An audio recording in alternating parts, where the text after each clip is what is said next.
Welcome back, everyone. In this video, we've got a couple of goals. The first is going to be to add a vehicle advanced content pack, which we're going to be making use of in this video. And then we're also going to explore the various mesh settings available to you when you have a segment selected. So first things first, let's add our vehicle advanced content.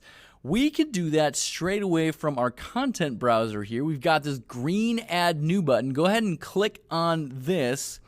When we do, we want to come up to the very top, which is Add a Feature or Content Pack. Click on that. And then you're going to see this little pop-up window. We want to add a blueprint feature. It's this Vehicle Advanced feature. And we're going to add this to our project. Go ahead and click on this. And what this is going to do is it's going to add a couple of folders to your content browser. And you see them down here. We've got Vehicle Advanced and Vehicle Advanced BP. Okay, we're going to be making use of a couple of those assets here shortly. Okay, next, well, we can exit out of this Add Content to Project now. We're all good with that. Next, let's make sure that we're all on the same page. Under your Landscapes Maps folder in the content browser, we are within our Splines map, as we have been for the past couple videos. And then we've got our landscape mode selected, Manage tab. We have our Edit Splines tool per usual. And of course, we are working in our Splines layer. You're going to have that committed to memory by the end of this section. Okay, so let's talk about some of these segment mesh settings. We're going to add mesh settings for all of our segments here. So I've got one segment selected right there. I'm going to select all segments by clicking on this button in the details panel. There they all are. And I'm going to slot in a new landscape spline mesh. Click this plus button. And if I expand out this element 0 here, we can slot in a new mesh. And the mesh that I want to slot in is called, I believe there's one called quarter that works out just nice. This straight quarter. It's a piece of racetrack and it's found in one of those there folders that you just added. So if I slot this in, you can see that now we're going to have a nice looking racetrack. Of course, the materials take a little while to load in, but don't let that freak you out right away. And now let's notice something here.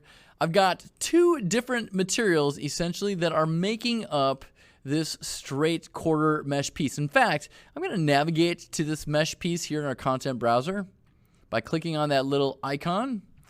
There is my little straight quarter located at that directory. And if I double click on this and dock it across the top, you can see that this piece of track has two materials associated with it.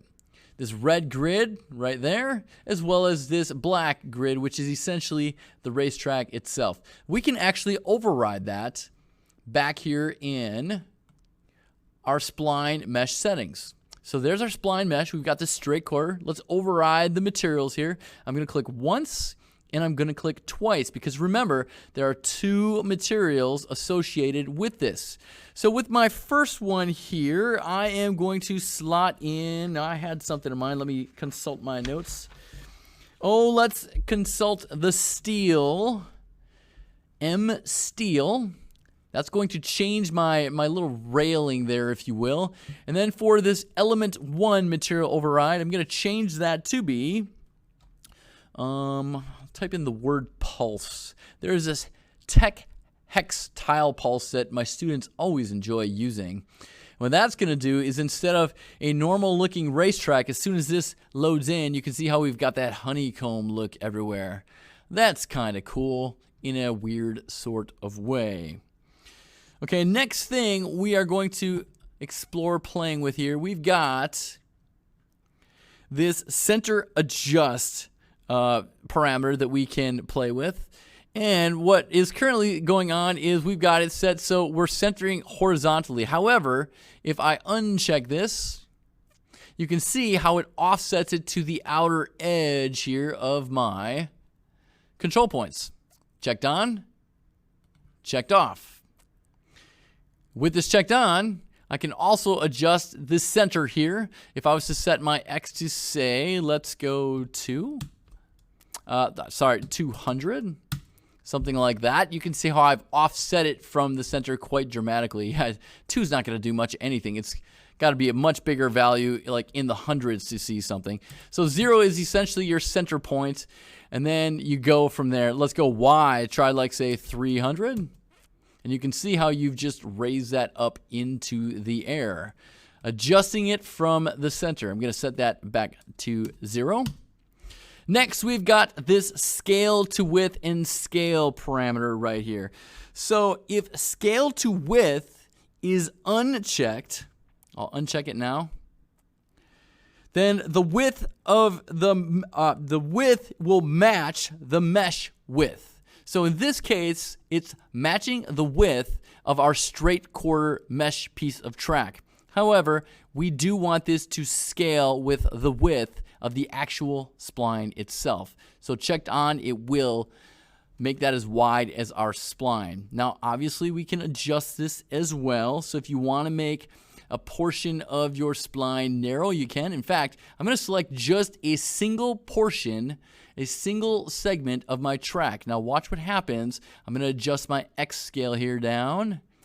See how it kind of squishes things, right? Gonna set that back to 0. Now I'm gonna, to 1. Then I'm gonna set my Y here to a much more narrow piece. Can go like that. Looks a little weird, but if you want to go with something like that, you are more than welcome to. And of course, you can affect this more than just one segment at a time. I'm gonna hit Control plus A here to select all my spline segments, and I can affect these all at once. So I'm going to set my Y here to be like say 0.5, and now I've just narrowed my track quite significantly. All right. Next, we have some rotational adjustments, the forward axis and the up axis. Now to do this one justice, I'm going to bring in a different mesh than our straight quarter. I'm going to bring in ramp large. There we go. Now we've got ramps just kind of making up our spline here, and I'm going to undo my material overrides here. I just want that yellow ramp back like it is. Okay. Now, our forward axis here is essentially which axis of our mesh do we want pointed forward. And in this case, I know we want the x-axis. How do I know that? Well, if I was to click on this little magnifying glass to navigate to our ramp large in the content browser, let's double click on this guy to open it up. I'm going to zoom on back a little bit. If I show our pivot point right here, this red line right here indicates the x-axis, and this is going to help you out as well. There is our x-axis. Green is the y, and this bluish purple, that is the z. So we want that to be our forward axis. You can see if I was to change this to something like the y-axis for our forward axis, you're going to get something terrible, terrible looking like that. I'm going to set this back to x. The up axis is obviously which axis you want to be pointed up. As you saw when I showed you the mesh ramp right back here, let me actually just double click on that again. Show pivot. We actually do want our z-axis pointed up. You know, if we set it to something like y, our up axis, yeah, you're going to get something that looks non-existent because, oh yeah, everything has sunken through the floor. That's lovely, right? You want that? No, you don't. Going to set that back to Z. All right, and last but not least here for our landscape spline mesh segments, we've got this cast shadow parameter. Again, you can turn on or off shadows. By default, they're on, but if you wanted to, you can simply uncheck this cast shadow box, and the shadows will not be cast from your landscape spline meshes. All right, guys, that is going to do it all for this video. We will see you in the next one.